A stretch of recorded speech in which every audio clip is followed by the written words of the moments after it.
Look, we have a new pillow.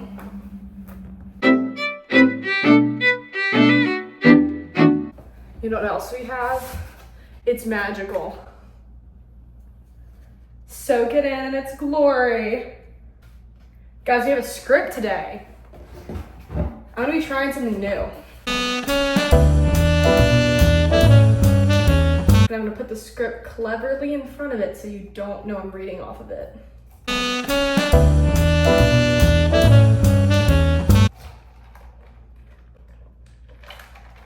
We're gonna do this together. I took a singular acting class in college. Hello writers and wannabes, welcome back to the bathtub. Today we're gonna talk about wasting our youth, trying to prove our art is worth something, and we're gonna talk about writing. Probably. Real quick story time. When I was around 16, I made a decision. Now this is not going where you think it is, you silly, silly geese. I sent my first query letter to an agent. It was something. It was a query letter, and it was sent to an agent. Today we're talking about the duality of being a young writer. As you can see by the title, listen, we're a double-sided coin, and if you're one of us, you probably know that already. So, not only are we pouring absolutely everything we have into this creative endeavor, but we're also attempting to fashion it into a career. And as young writers, we're put in a fascinating yet very difficult position. We either underestimate our performance, massively inflate our own egos, feel the need to constantly prove the viability of our own writing to professionals, and we're subjected to the unique sense of obligation to satisfy and continue to engage our older peers.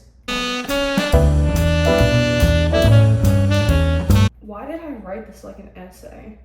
Let me make something clear before I continue. So this is like not to discredit older authors or more experienced writers or whatever.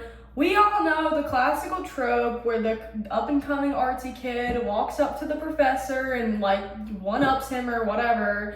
And if you don't know what I'm talking about, go watch the movie Adult World with Evan Peters in it. It's seriously a really good movie. Just trust me on that one, especially if you're a poet. But like, you know what I'm talking about, right? So, yeah, like the aspiring artist. Struggled through that one. Let's talk about that word for a minute. Aspiring. Say it with me, guys. According to my script that I wrote roughly 30 minutes ago, the definition, my dad's calling me. Aspiring. Directing one's hopes or ambitions towards becoming a Directing one's hopes or ambitions towards becoming a specified type of person. According to this definition, the implication is made that to be an aspiring anything, you're existing within a phase of, say it with me, hope. And then it also mentions this wonderful little other thing known as ambition. There's a hummingbird outside. So hope is like a lot more dreamy, more wistful, and ambition is something rooted in action, drive, and you know, that little fire in your gut that's like, get the book written. Ambition's what's gonna get you off the ground and honestly what might get you to the finish line. This is not a semantical lesson on aspiration. However, I do want to take this time to point out a flaw that I have found in this word being used conversationally. And that's something about this whole aspiring author terminology that kind of sometimes pisses me off. It's like we're treating young authors like they're not already doing a lot and succeeding in what they're doing just because they're not yet traditionally published. And the sort of expectation is that this is just a part of the development that will thus push them to go on the track that all writers go through. Like they couldn't possibly get published before they're 30, let's say. Like that's not necessary. There's no statistic on that, but like, I think you get what I'm saying. You've written, you've revised, you've probably scrapped and rewritten multiple drafts. Like, I mean, I don't know that about you particularly, but like, let me assume it for a minute. You didn't just let that initial spark that was spurred by this like hope or whatever die. And you didn't let it kind of whittle out either. You've been feeding upon it and feeding upon it and feeding upon it. And so like that is, you are succeeding actively. Welcome to success. Congratulations, you're there. But yeah, like I said, just because your book isn't sitting on the shelves of Barnes and Noble doesn't mean that it's not worth more than some of the books that are sitting on the shelves of Barnes and Noble, actually, now that I think about it. When we're really thinking about this, a lot of older folks are gonna say that you've like interrupted your good years to do this. And your friends might even say this in slightly different wording, but like, you kind of have, honestly. Like, I have no doubt in my mind that you sacrificed part of your youth to solidify something that is inherently unknown and unstable, but something that you have faith in, something that you believe in and enjoy doing. For example, do you seriously think I was partying until 2 a.m. in high school? No. I was reading Kafka and getting certified in greenhouse management and floriculture. Often than not, you're ambiverted, at least moderately to obsessively involved in academia, and you bury yourself in literature for entertainment, enrichment, or to replicate the social, emotional, and fantastical wishes that you have upon your life that are not yet manifesting. Maybe you don't live fully through the page, but you probably vicariously experiment. And so like, that is a choice that you make, and it's great and it's amazing. And writers, you know this, like it is truly a magic in its own right. But there is the lived experience. There's time that you are pursuing this in. You are putting so much into this, and you don't have to be, but you are. That is what makes the difference between you and most people your age. Guys, I'm talking to a mirror right now, reading off of a script. Like, let's be so for real. This is like mildly a conversation with myself. Editor Amanda, cut out the page flip. It looks really unnatural. Forgot about my water. I can't like do two things at once here. As I earlier talked about ambition, I just want to make it clear, it is the catalyst for most everything we create, every endeavor we venture upon. We have a very special sort of motivation, even when you're burnt out, like overall motivation, general motivation towards, creating things that kind of ferments as you get older. Let's talk about envy, because people will envy you. I have experienced this. That shit hurts like a hound dog. I don't think that's a saying. I'm gonna go out on a wild limb here and say you may or may not come off slightly pretentious. Now, I'm not saying this is intentional, okay? It's more not just your passion morphing with your pride and creating this like hybrid emotion that no one quite understands, and you don't really understand it yourself, and sometimes it actually tanks your self-esteem, but that's besides the point. It's a well-earned appreciation for your own art. But sometimes that can strike a chord in people. Imagine this, okay, you're at a party. No, you're not at a party. You're definitely not at a party. You're at a gala. You're at an expose. It's art related, maybe it's not. You bump into somebody's mother that you know, who knows you're a writer, who maybe also is a writer, who say like wrote a memoir like 20 years ago about like self-discovery. Now her husband cheated on her with his therapist. Who knows what it is? Enter the stage of small talk. We all know it, we all hate it. You're talking about your writing, she's asking you about your books, your poetry, whatever it is you write.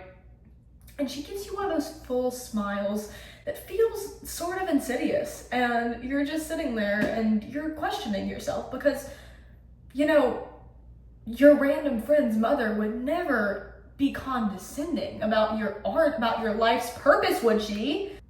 She would. Yeah. Yeah, she would. She is. She just starts nodding and saying, wow, you must be on your way to Hollywood, even though you're not an actress, you're a writer. But in the course of this conversation, she's forgotten that because, you know, potato. I don't think this analogy really worked how it was supposed to, but we can look past that, can't we? Sometimes this envy is what ends up pushing them past their own self-doubt and their own jealousy, and is the diving board essentially for their own creative pursuits and journeys. Also, if this comes down to being extra vigilant and cognizant of the scenarios you're in, the people you're talking to, you could be hanging out with your friends. You could be hanging out with your writer friends and this happens. If you think that there is not envy within writing groups, you're wrong. If you think there's not envy within academic writing groups, no. Don't always look on the bright side of the sun. I've talked too much about my personal thoughts and opinions on this matter, which could be right or wrong, or, you know, maybe something neither or both. Let's move on to some of my friends' perspective on this. I asked several of my young writer friends what they thought was the greatest disadvantage and advantage of being a young writer or a young author, and here is what they said. I asked someone, they said, an advantage I found is honestly having more free time. I don't have as many responsibilities to keep up with, so it's easy for me to find time to write. A disadvantage, though, is I struggle a lot with burnout during both classes and my own creative endeavors because I'm doing so much writing, in parentheses, sometimes things that I'm not interested in.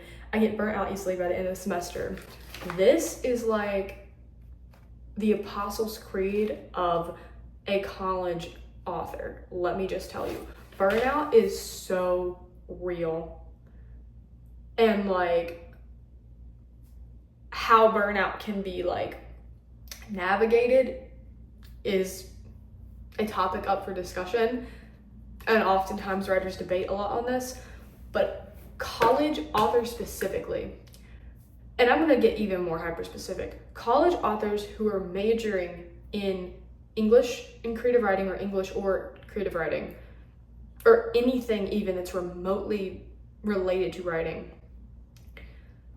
you need to give yourself a lot of leeway, because you are basically working a job, not getting paid for it, to be creative, while working another job that is your actual passion project that you're, again, not yet being paid for, but you are being graded on the first. I don't know if that made sense. Give yourself space and time to recharge, because this is so correct, unfortunately. Hey guys, editor Amanda here. So my phone ran out of storage, but I did get one more interview that I really wanted to share with you guys. This is Abby's. Shout out to Abby. Thank you for participating. She's like totally my unofficial manager, though she's not doing anything right now. But Abby, this is your invitation to be my unofficial manager. Anyway, this is what she said. She said, I would say the biggest, oh, I've already messed this up, Abby. I can't talk. I would say the biggest advantage is the experience and the sense of accomplishment it gives you. In your younger years, it's good to find things that make you feel confident in yourself and in your work. I feel like I should read this how she would read it. A disadvantage in my mind is your age. People tend to not take you serious when they correlate your age to the quality of work you provide. There's a lot of bias. People don't hold you to the highest standard until you prove yourself, and even then there's still doubt. I feel it's best to keep your head up though. Don't let yourself fall to the standards of others. Everything in life has their ups and downs, advantages and disadvantages. Build yourself up until you're confident enough to know exactly who you are, both in the voice you write with and the passion that motivates you. Thank you, Abby. That's gonna be our closing message, guys. I think what she said was honestly really true and really to the heart of what we do as writers. So yeah. Thank you for sticking around this long. Thank you for listening and watching the video. And please leave a like, comment, subscribe, and turn on that notification bell. Make it go ding, ding, dong. That's right, guys.